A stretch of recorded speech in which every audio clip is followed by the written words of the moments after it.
सुल्तान Ruknuddin बेबर्स, episode number 11।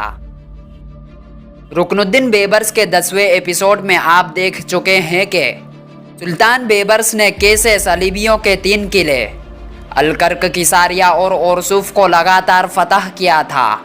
और सलेबी जो इस गुरूर में मुब्तला थे कि मुसलमानों का कोई भी सुल्तान ऐसा नहीं है जो हमें शिकस्त दे सके, मगर सुल्तान ने अपनी ज़िहानत और ताकत के बलबूते पर सलीबियों को लगातार शिकस्तें देकर उनके गुरूर को चूर चूर कर दिया था।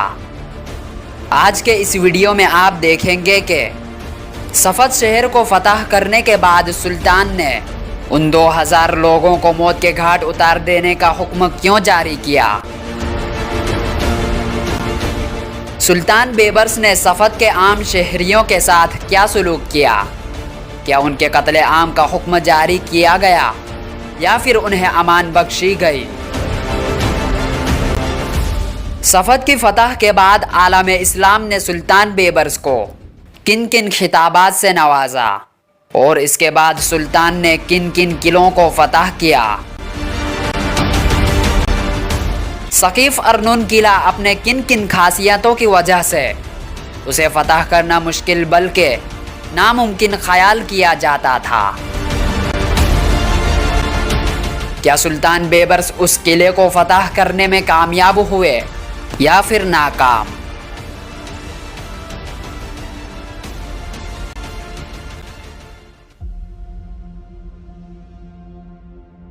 ओरसुफ को फतह करने के बाद सुल्तान काहिरा चले गए थे और सलेबी यही ख्याल करने लगे थे कि सुल्तान अब बार बार पलटकर फ़लस्तीन पर हमलावर नहीं होगा, लेकिन वो दंग रह गए। चंद ही माह का वक्फा डालकर सन 1266 में सुल्तान अपने लश्कर के साथ फिर फ़लस्तीन में नमूदार हुआ। सुल्तान तूफ़ानी यलगार करता हुआ आगे बढ़ा और सलीबियों के उस किले का उसने मुहासरा कर लिया जिसे सफद कहकर पुकारा जाता है। कहते हैं ये किला खासी बुलंदी पर वाक़ था। इसके नीचे बड़ी गहरी खंदकें खोदी हुई थी जिन्हें उबूर करना मुश्किल बल्कि नामुमकिन ख्याल किया जाता था। इस किले में हेकली जंगजू कसरत से रहते थे जो अपने आप को नाकाबिले तस्खीर ख्याल करते थे। ये टेम्पलर्स का एक गिरोह था जो बड़े सफ़ाक लोग थे। वो यरूशलेम में हेकल सुलेमानी के करीब रहते थे, इसलिए टेम्पलर्स या हेकली मशहूर हो गए।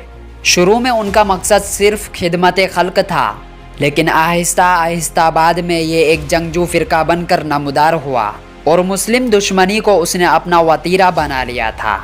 उन सब ने मुत्तहिद होकर फ़ैसला लिया कि वो मुसलमानों के सुल्तान का मुकाबला करेंगे और उसे सफद पर काबिज़ नहीं होने देंगे। लेकिन वो सुल्तान की ताकत, क़ुव्वत और उसके हमलावर होने के अंदाज से वाकिफ़ न थे। सुल्तान ने जब उनके किले का घेराव किया, उसके बाद जब उसने उन पर जानलेवा हमले किए तो उन हेकली जंगजुओं के पाँव से ज़मीन खिसकना शुरू हो गई थी।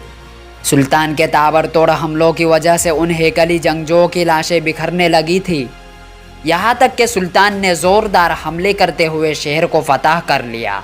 सुल्तान जब शहर में दाखिल हुआ तो मज़ाहमत करने वालों ने सुल्तान के सामने हथियार डाल दिए। सुल्तान ने किले में दाखिल होकर आम शहरियों को तो मुकम्मल अमान दे दी। उन्हें हुक्म दिया कि वो अपने घरों में रहे, कोई उनसे तारुज़ नहीं करेगा, उनकी जानों को कोई ख़तरा नहीं। लेकिन सफद शहर में जो 2000 के लगभग हेकली जंगजू बचे थे जिन्होंने मुसलमानों की दुश्मनी को अपना पेशा बना रखा था, सुल्तान ने उन्हें माफ़ी ना दी और उन 2000 हेकली जंगजुओं को उसने मौत के घाट उतार देने का हुक्म दे दिया था। सुल्तान ने उनके साथ ऐसा सलूक इसलिए किया था कि ये लोग सफद के नवाही इलाकों में जिस कदर पुरअमन और बेगुनाह मुसलमान आबाद थे, अक्सर व बेशतर उन पर हमलावर होते, उनका कत्ले आम करते, उनका मालो असबाब लूट लेते, घरों को जला देते और कुछ को गिरफ्तार करके अपने साथ ले जाते और उन्हें तरह तरह के अज़ियतें पहुँचाते रहते थे। लिहाजा सुल्तान के नज़दीक उनका ये जुर्म नाकाबिले माफ़ी था, इसलिए उसने उन सब को मौत के घाट उतार देने का हुक्म दे दिया था। सफद की फतह पर मुसलमानों ने सुल्तान बेबर्स को अमादुद्दीन और सिकंदर जमा के खिताबात दिए और मशहूर मुअर्रिख फिलिप के हिती के मुताबिक आज भी सफ़द की फसिल पर एक कुतबा मौजूद है जिस पर लिखा हुआ है सिकंदर जमा अमादुद्दीन।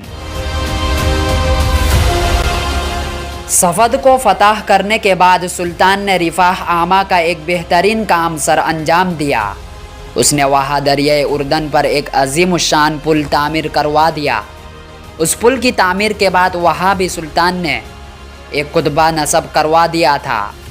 मुअर्रिखीन लिखते हैं क्योंकि आने वाले दौर में दरियाए उर्दन ने अपना रुख तब्दील कर लिया था, ताहम सुल्तान का बनाया हुआ पुल आज भी मौजूद है, लेकिन अब ये खुश्की पर आ गया है। सफ़द शहर को फतह करने के बाद सुल्तान बेबर्स ने फ़लस्तीन के मशहूर व मारूफ शहर याफ़ा का रुख किया। याफ़ा का मौजूदा नाम तेल अबीब है और ये सिहूनी रियासत इज़राइल का दारुल हुकूमत भी है। सुल्तान काहिरा से अपने लश्कर के साथ निकला और सीधा उसने याफ़ा का रुख किया। उन दिनों याफ़ा सलीबियों का एक बहुत बड़ा मरकज़ शुमार किया जाता था, लिहाजा उन्होंने जान तोड़कर सुल्तान बेबर्स का मुकाबला किया। वो हर सूरत में चाहते थे कि याफ़ा शहर उनके हाथ से ना निकल जाए, लेकिन सुल्तान ने इस अंदाज में इस कदर जिंदा दिली, जुर्रतमंदी और दिलेरी का मुजाहिरा करते हुए याफ़ा पर अपने लश्कर के साथ हमले शुरू किए कि सुल्तान की सिर्फ 12 घंटे की यलगार को बर्दाश्त ना कर सके और याफ़ा को सुल्तान ने फतह कर लिया और किले की फसील पर अपना परचम लहरा दिया था।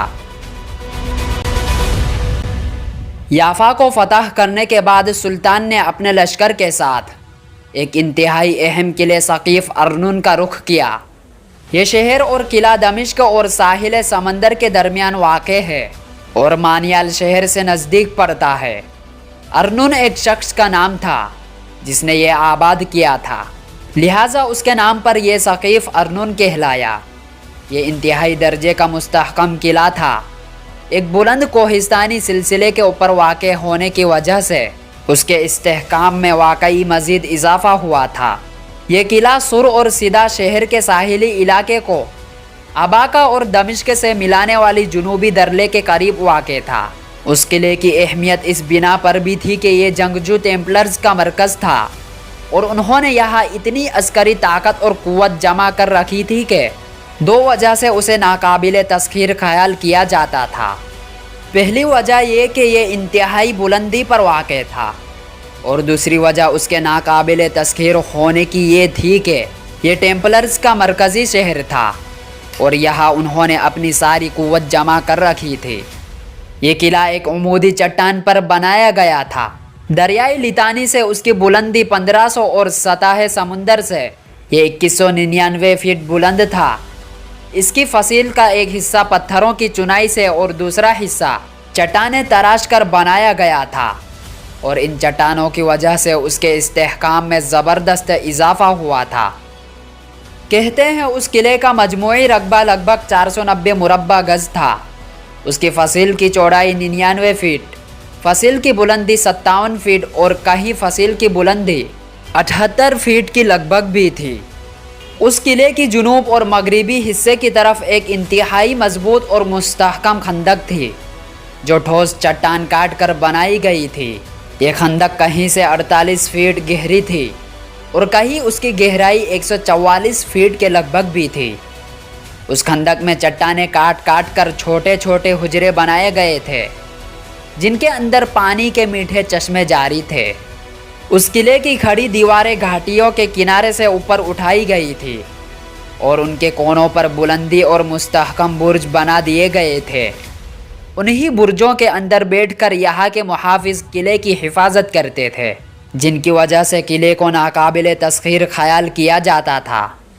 उस किले की फसील से मुताल्लिक ये ख्याल किया जाता था कि उसे तोड़ा नहीं जा सकता, ना ही उसके हिस्से को मसमार करके अंदर जाया जा सकता था।